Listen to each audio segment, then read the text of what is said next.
Children of the Chieftain. Bounty by Michael E. Wills. Narrated by the author.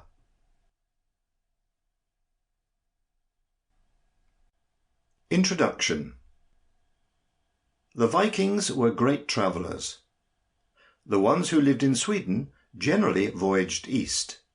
Some of their exploits are recorded, but most are not.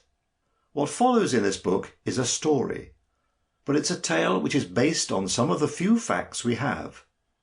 Everything in these pages could possibly have happened. Indeed, parts of the story are true.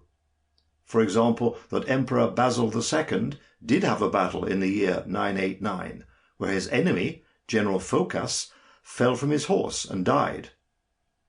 It's a little confusing when reading about the period of this book, because people who lived in what we now call Turkey were called Greeks. Also, Istanbul was called Constantinople, but the Vikings knew it as Miklagård, and that it was the centre of the Christian world. I hope that the description in the story makes these things clear.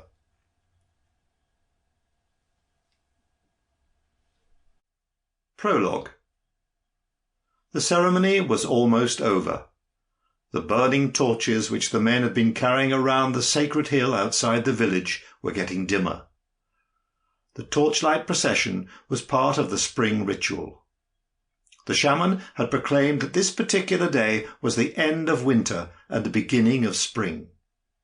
It was the right day to communicate with the spirits, and that the god Freya would listen to the prayers of the community for a good harvest, successful raiding for the Viking warriors, and a fine trading for the merchants.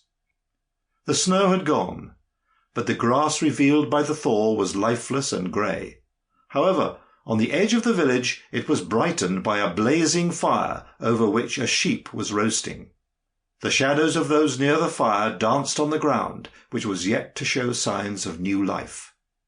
Small groups of people sat on animal skins holding their wooden plates, waiting for the traditional porridge to be prepared and the meat to be cooked. One group was particularly big and noisy. Many of the children were sitting in a large circle around an old man who had just arrived and had perched to sit on a rock. He held up his hand, and quickly the chattering around him stopped. "So, my young friends, you've come to hear a story, have you?" There was a chorus of agreement. "Can you tell us about the land of the Rus, the descendants of the Vikings who live in the great country across the Eastern Sea?" called one voice. "I can't see you in this light." Sample complete. Ready to continue?